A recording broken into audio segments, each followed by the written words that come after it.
Hey guys, Doc from the GoldHog, and today I'm about to make the most important video I think I've made in the past 2 years. So you gotta stick with me for just a minute. Okay guys, so here's why this video is so important.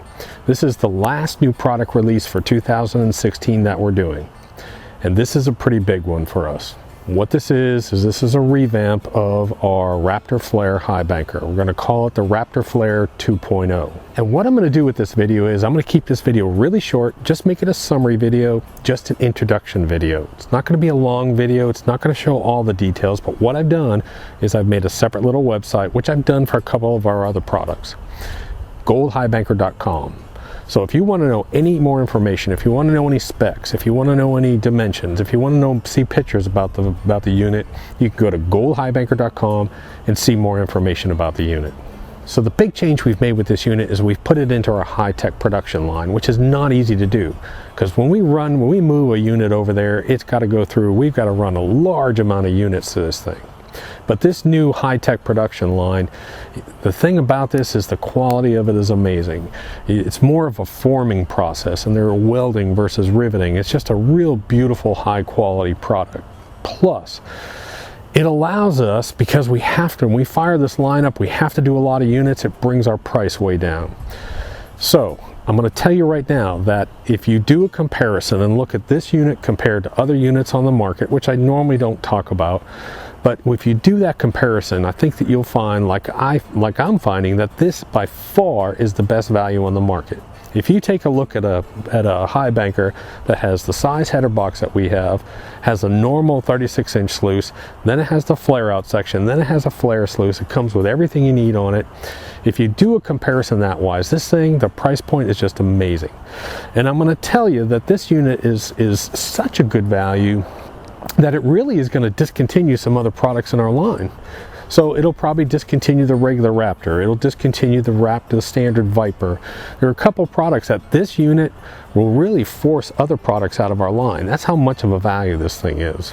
But real quick, let me just tell you what we've done with this unit. There's a little bit difference in it. We've expanded the header box on it. We've got available now, we actually made our clay claw available that goes up inside that unit for areas that you have real big heavy clay balls, or the rocks are just compacted with clay, which is really nice. We've expanded it, we've put an angle back on the box. We've got, again, we do have the available flares on it, but the quality of this thing is just absolutely amazing. You're gonna see all the welds on it versus a pop rivet system. Just really, really nice. So anyways, I'm not going to talk a whole bunch more. Again, I really recommend that if you want to see full pictures and details and specs on it, you can go to GoldHighbanker.com.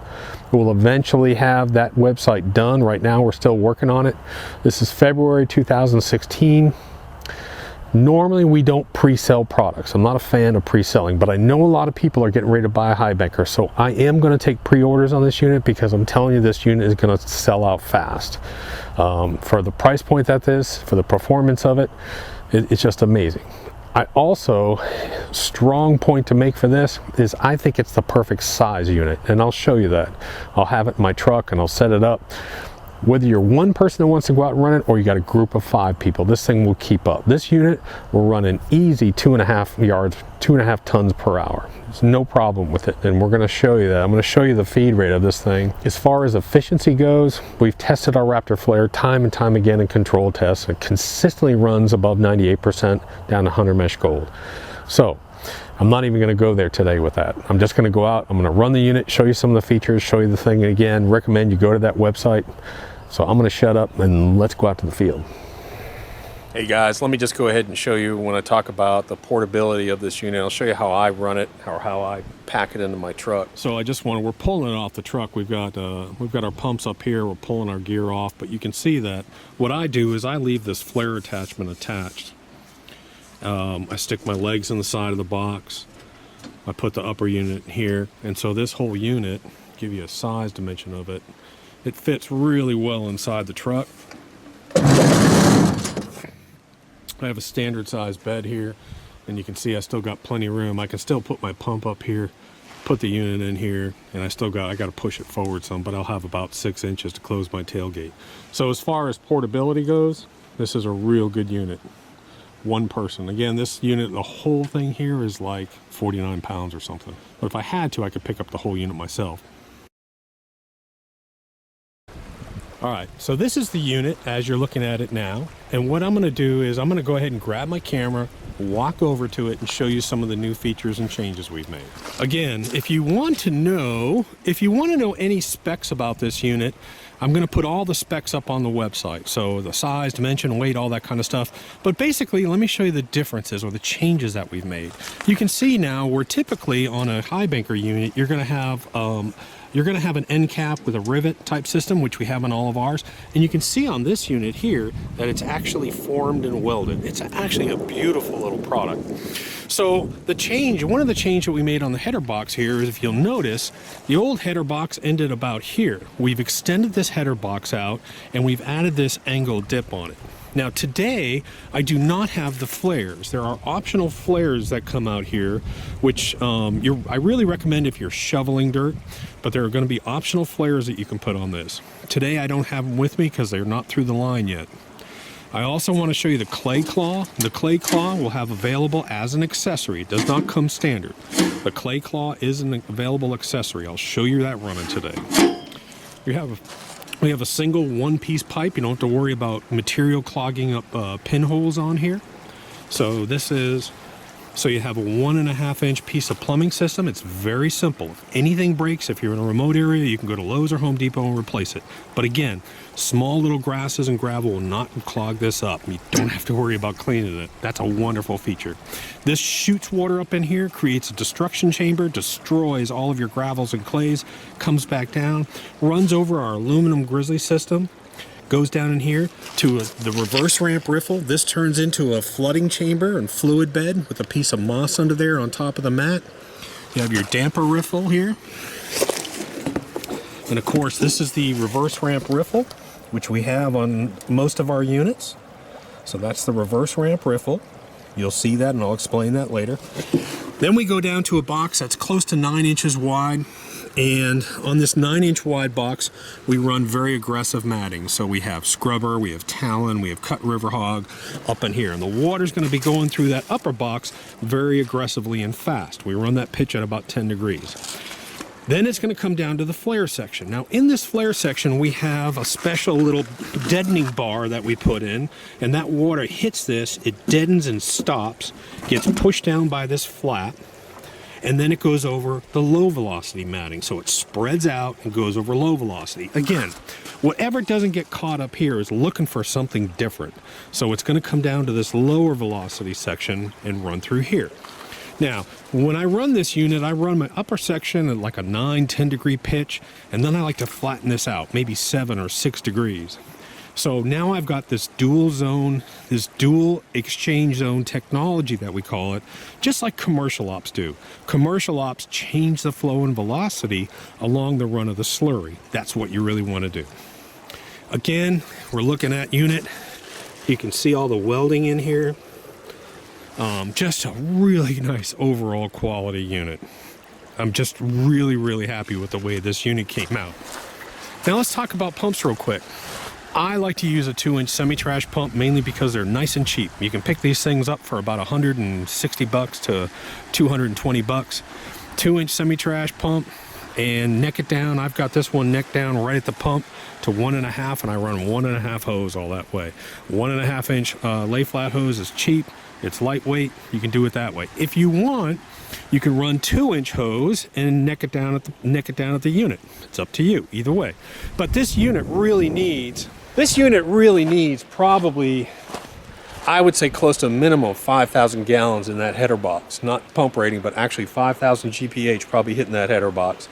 So 5,000, 6,000 GPH is where I'm thinking that it's probably going to run the best. So can it use a small 1.5 inch pump? Probably not. Not unless, and that's the hard thing about 1.5 inch pumps. There really aren't many cheap 1.5 inch pumps out there. So let me set it up. I'm going to show you the unit running, and we'll go from there. Oh, before I go ahead and start running this thing, I want to explain this clay claw system to you. Let me get on the other side.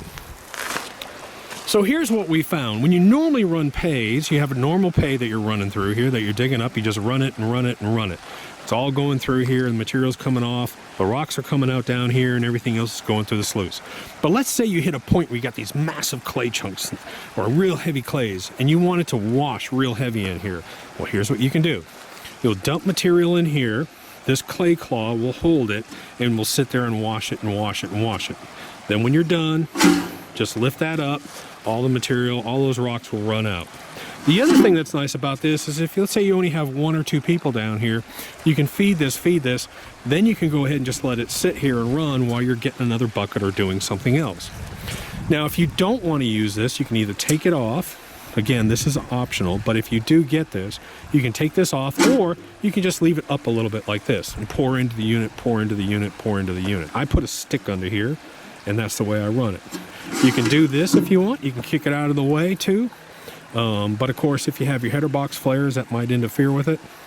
So you just have to play around with that unit. But we are making these now available for the Raptor for this unit only. Okay guys, so I went ahead and we've got the unit running. You can see we've got our pump down here running at maybe 25% RPM, which is nice. You can see the destruction chamber working. The water's hitting right at the bottom of these claws, creating this big destruction zone in here. Now, one thing you can do, which is nice, is you can change the length of this piece of pipe. So if you want your water to hit farther up, you can. You might want to move that pipe a little bit up. Whatever you want to do, you can make that adjustment. You can see destruction chamber, everyth's being washed, big rocks off here. I've got this flooding pool, which turns into a fluid bed here. It goes over the reverse ramp ripple. This mat flattens it out. Goes through sluice number 1, very aggressive, very fast. It hits this deadening zone. This mat, with this bar under it, causes everything to basically stop and flatten out. Then it comes down here, and you can see how smooth this exchange is down here. So this is the unit running. That's it set up. And now we shut off the pump because we're getting ready to get some dirt and load up some buckets and run some stuff. Go ahead and trickle some dirt in there.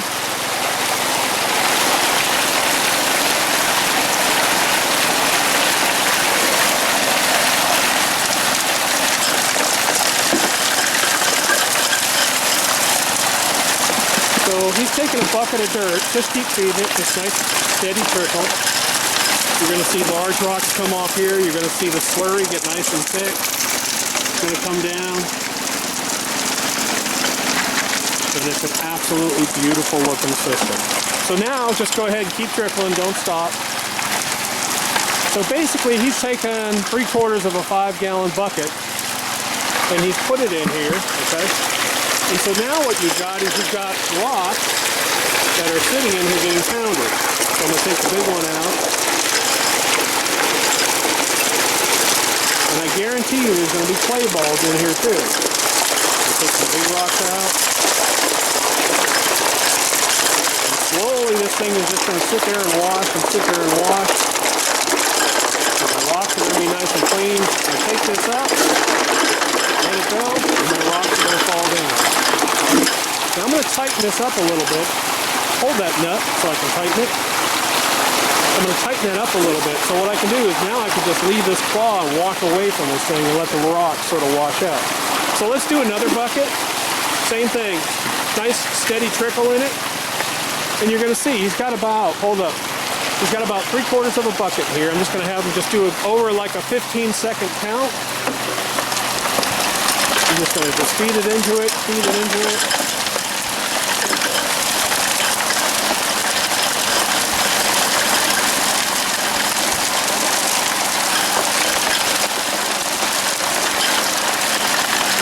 Keep going. Just keep feeding it. So there's a 5-gallon bucket in about 15 seconds or so. And now we've got all the rocks and stick and everything just sitting up here in this clay claw being washed out. And now Brandon can turn around, get a bucket, do whatever he wants to do, blah, blah, blah. He wants to have a Coke, so he's going to have a Coke real quick. He's going to come back, and what he's going to find is he's going to find these rocks are all perfectly clear and clean. You can hear them in there. And you can see them.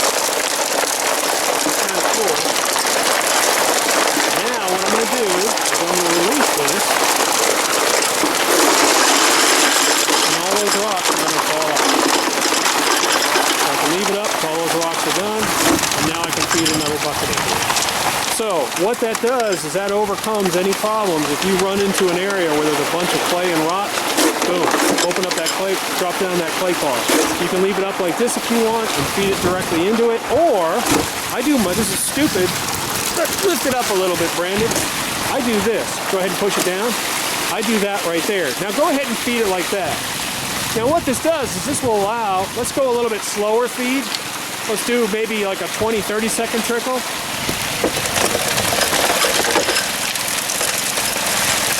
And what you're going to see is that the majority of the rocks are still, now they're just going to freely flow under that grizzly there.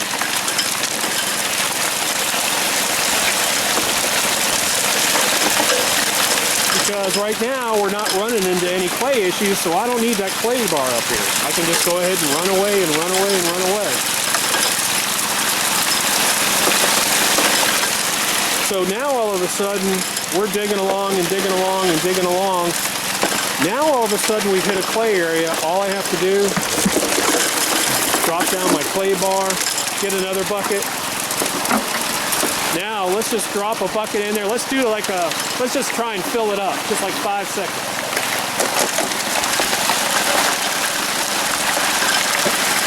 So now he's basically filling that thing up.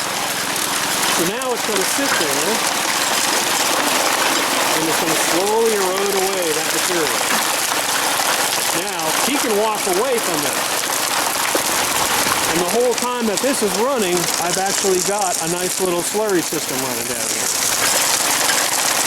But I want you to see this right here, that clay ball stuff. That's what I'm talking about.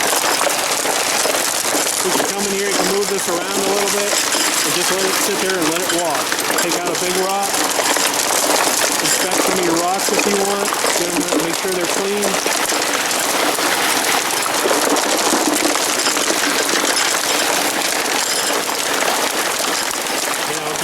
Open it up and watch what happens. All those rocks come tumbling out over the tip. Now, is that the coolest crap you've ever seen? Pretty neat. That's pretty cool right there. That is so cool. Such a cool feature, especially for diversity of material. If I'm running just river gravels, I'm not going to worry about that. I'm just going to run it and run it and run it. I can run easy 3-4 tons an hour through this unit. If I have a real heavy clay bound area, I'm going to put it in here, dump a bucket in here, and just walk away from it. So what we're going to do is we're going to get a couple more buckets, and we'll play with it some more. So just so you know, what you can do is if you're out here by yourself, I'm going to show you a little trick you can do. You can just sort of feed this thing up.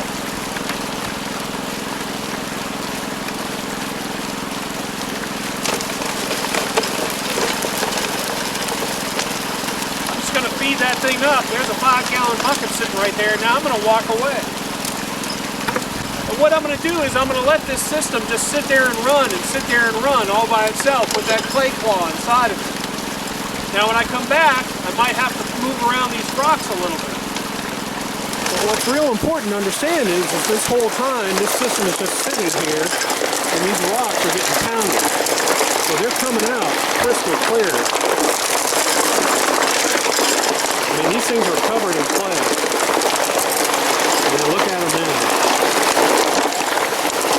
I mean, they're just perfectly clean.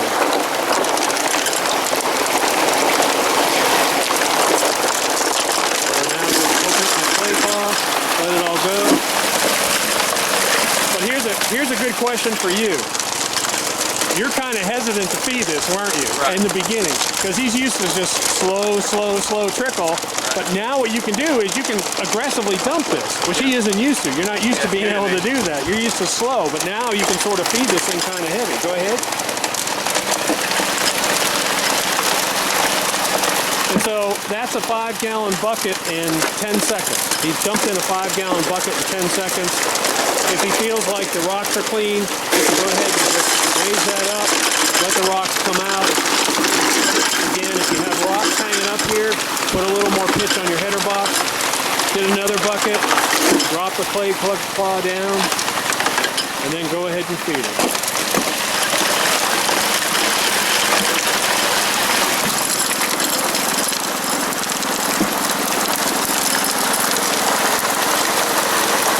So again, he's actually actually fed this thing, and you can see that there's sort of clay balls and mud sitting in here.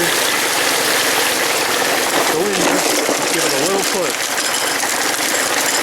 One little push, and then it'll start to clean. See the clay on that rock? Let's leave it in there. Clean. Clean. Clean. Now it's clean.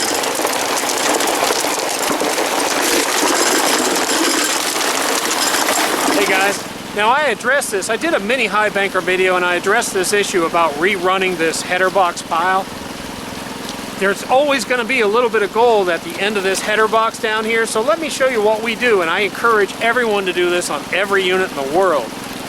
You know, we've been out here running and playing for about half an hour, so now what I'm going to do, if any gold made it out of that header box, it's going to be sitting right there. So now what I'm going to do is I'm going to re-dig and rework just that little pile a little bit. So all I'm going to do is I'm just going to dig right here, throw it back through my box.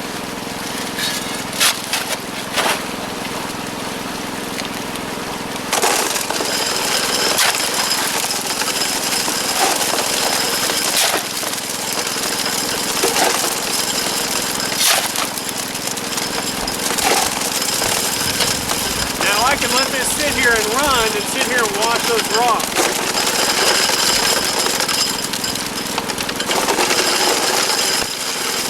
We can actually look for gems while we're doing this.